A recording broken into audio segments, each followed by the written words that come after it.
Back here at 63 Bravo Garage, I am working on a 2004 Jeep Wrangler doing the front drive shaft U-joints.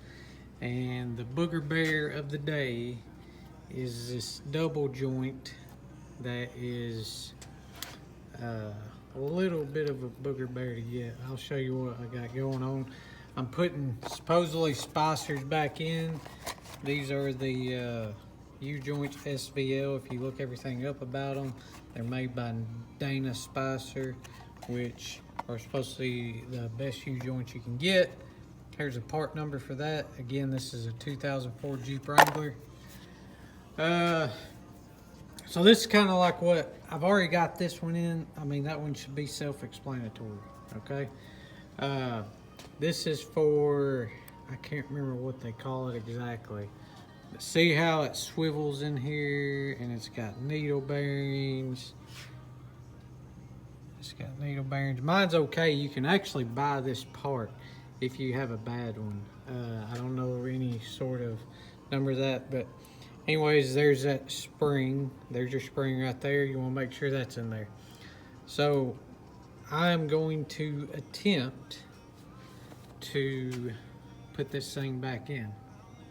And while I'm doing that, I'm actually going to film it. Okay, I'm ready to install this thing here. So what you need to really pay attention to is when you pull this cardan joint out, let me just, I don't know if I've pulled it out yet. This is what it looks like on the inside, and there are needle bearings on the inside of there. So, and there's a spring right here on top. I'm not sure if you can see that or not, but there's a spring right there. Oh, hang on. There's that spring. So what you want to make sure of is that when you put this cardan joint back on, you want it to seat just fine, and you should have like spring tension. If you don't have spring tension, one of those needle bearings has probably came out and there's some sort of resistance, and you need to find out what it is before you go ahead and put it together. So the way I'm putting this together is I've seen people do it differently. I've seen people do this way first, and then I've seen someone do it this way, and this is the way I'm gonna do it. It just seems a lot easier. It may be not easier at all, I don't know. So we're gonna figure it out. One other thing, I'll say if you have a, shoot, my joint's coming in. Make sure all those bearings are back in there. All right. If you're using a greasable style U-joint, a serviceable style, it needs to face towards the transfer case, because if you do it that way, it will not clear. I had it like that and I had to swap it up. So let's get this thing. Let's get this thing back on here. Check one more time. Always double check your caps and this cardan joint just to make sure I got spring tension. There that is. All right.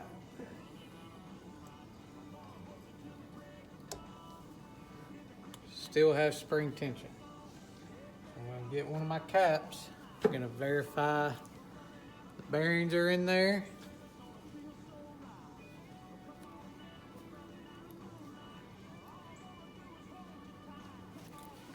And I'm gonna push down. Okay. Like I said, I'm just gonna use my device here. It makes life a lot easier when you're doing it by yourself. I can promise you that. I've done both ways and they suck. This is the best when you're by yourself. I'm just gonna press that in there real quick. And now, what I think I'm gonna go ahead and do, just so I can get more joint coming out of this side, so I can know I hit my bearings, I'm going to go ahead and get my socket I'm gonna press this in a little bit further.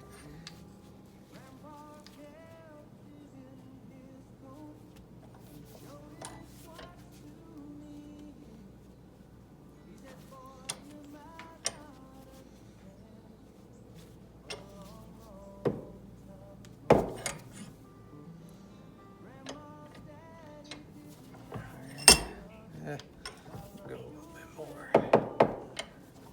Okay. All right. Let's try that. Now comes the fun, I guess. All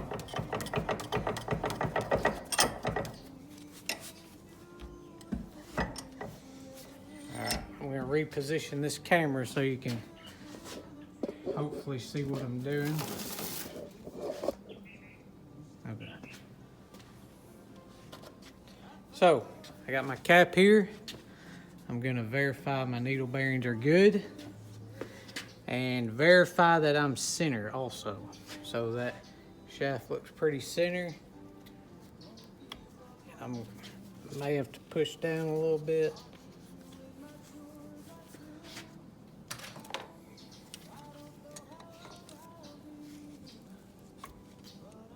Yep. I think that came off when I pulled that. When my needle bearings came out long.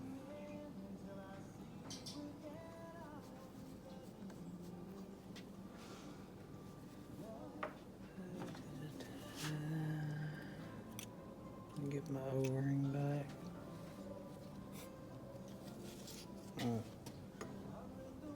Those O-rings are a booger bear to stay on here. I don't know why. All right, try this again.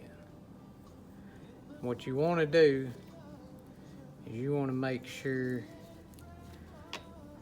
nothing is hung up. See, just like that. And you want to, if you can, use your hand, but see how that turned on there? And I'll just give you a quick look. I pushed all that up there with my hand. So that thing is seated, and I'm just gonna press it in, press this side in. Well, I'll go ahead and put my clip in on this other side before I start pressing.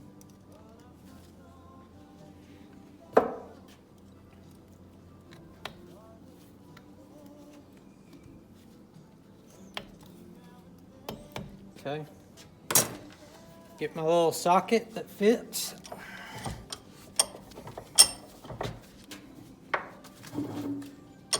Press it in all the way.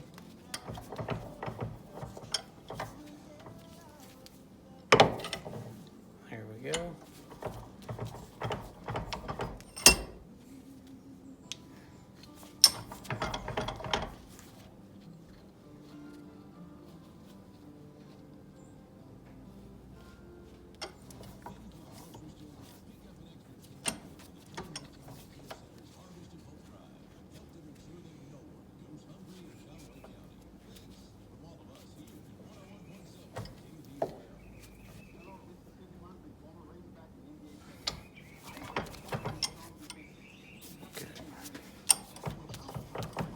That's it.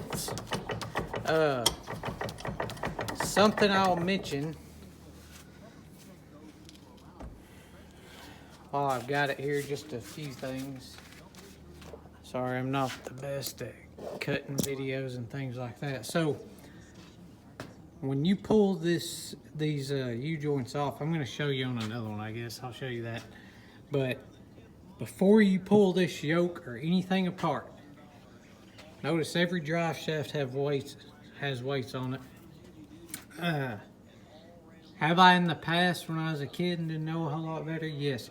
I've taken apart and not marked anything. Make sure you mark everything just to cover your bases. It will make your life 10 times easier. But see, I just marked one side and I made sure everything lined back up. And also, when you pull it off the vehicle, do the same thing. Just go ahead and do those marks. And I'm going to show you the cleanup method when I do this other end here, once I get this clip in. Okay, I'm back. I'm doing the other end of this U-joint.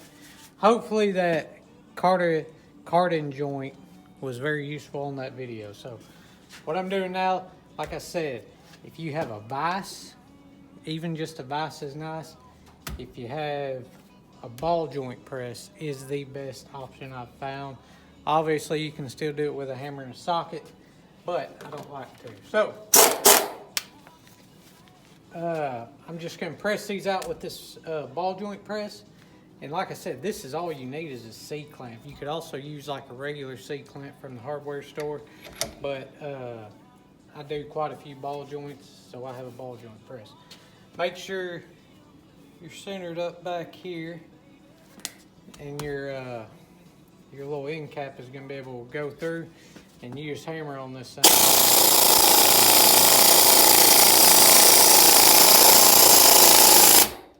And you can see, I mean, it did quite well actually. Something else I'll mention, if you are going to be using a hammer and a socket on the side of a curb, make sure if you can WD-40 in here and all that before you take those clips off, and be careful with those clips. Like, you need to put your hand over once you get a piece of it above the thing where you can get a screwdriver in there, that way it don't pop off. Hopefully you can have safety glasses too. So you just get this cap off.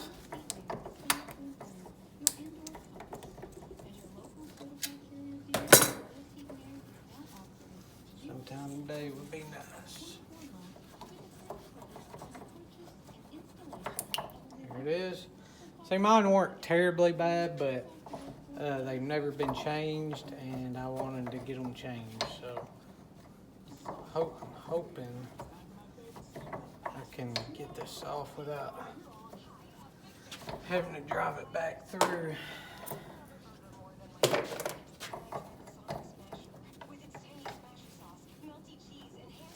I'm gonna say not. Great. Okay, well, I'm gonna cut the video right there and drive this thing back through the other way, and I will jump in on the cleaning on the best and quickest way I found to clean. So, okay, I'm back.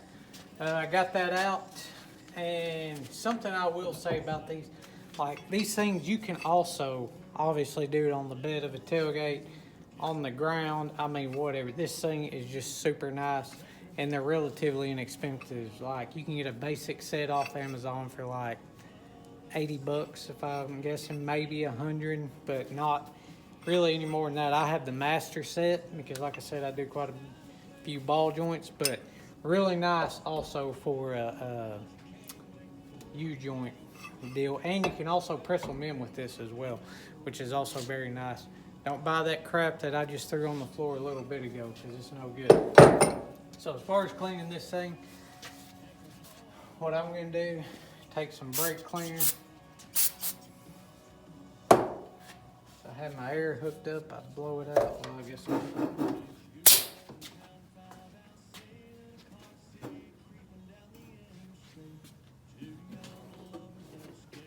I said I could. I don't know where my air blow gun went.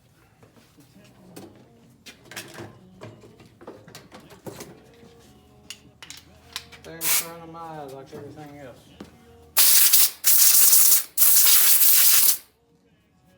Sometimes you'll have little things you gotta file, like there's a little burr, you wanna watch for that, getting those out. Just get you a little file and knock it down. I have one up here somewhere, and obviously can't find it. Great. Just love it. I don't know where this crap is. Lovely. Found it. So, like, not sure if you can see there's a little burr right there, and you want to get that out of there. That way you can do that. I'm not going to video you watching me do that. I'll cut back in when I'm ready. Okay, I'm done filing those burrs off. You can also avoid that by not pushing your U-joint too far when you pop it out. Sometimes they get in too big of a hurry, but what I've been using is a handy dandy Dremel, if you happen to have one. If not, you can use emery cloth, anything of that nature. But I like it because it's quick, and like I said, I wanted this to be a quick job, still turned into a long job. I just put my wire wheel on there, and I'm gonna go. What I really love about this is it fits in between where that retainer ring sits, so you'll be able to get that good and clean.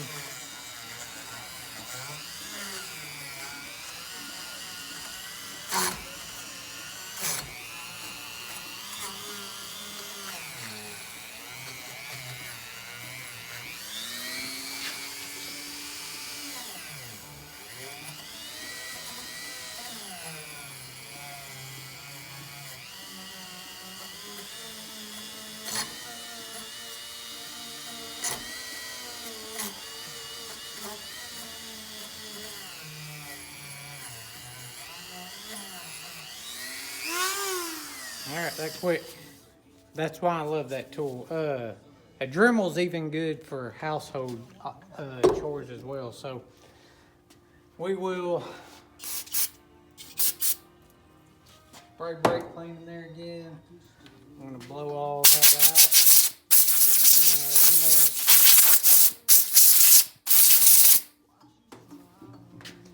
And what I'm gonna use is Everseas compound on the inside. This is what I was telling you that I was gonna show you right here. And I'm just gonna coat a little all the way around. Not only is this anti-seize, but it also acts as a lubricant, and it's also high temp. So you're getting the best of both worlds and use it for several things.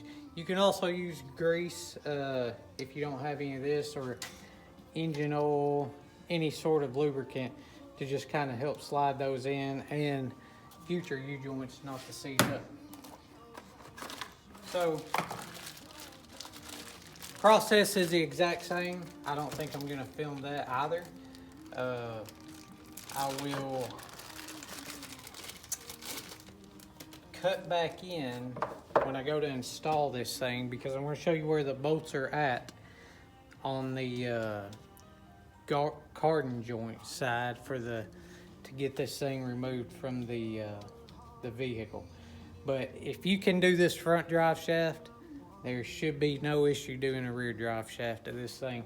I mean, it is pretty self-explanatory. So if you do this whole drive shaft, you should have no issue doing the rear one. But I'll cut back in when I go to install this thing.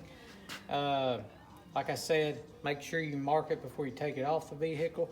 And before you take these yokes and things loose, you also need to mark them on the drive shaft in relative to where they're at, just to be safe. Like I've said, I've done it before in the past and it's been totally fine, but that's not how they ever tell you in the book to do. And that's what I'm trying to teach y'all today. So I'll cut back in when I throw this thing in, and then we'll have just like a closing. Okay, we are back under the TJ here, and this is the transfer case. Let me get some. Here's the transfer case. Gosh, dang it. I hate this shit by myself. All right. So these bolts are going to be accessed from the back side of this transfer case. And you can get to them. You will have to go from the back side of this skid plate right here, reach in from the back side of there, and you can access these bolts and they will clear. I actually was able to get a 1/4-inch air ratchet on the back side, and they are 5/16, and that's how you access that. But like I said, make a mark on here. I hope mine didn't wash off. Yeah, I think that's my mark of exactly where you took it off at before you unbolt it. And then obviously that one should be self-explanatory. Got the straps. So this is relatively easy. It really is not that bad as what you would think. So don't be scared to tackle it if you're just waiting around and you have a Jeep Wrangler. and you're needing U-joints, because no telling what they'll charge you at the shop to do this. So, but anyways, I hope this video was helpful. If it was, just please like, subscribe, and share. And if you have any additional comments, just put them down in the comment section below. Thanks for watching.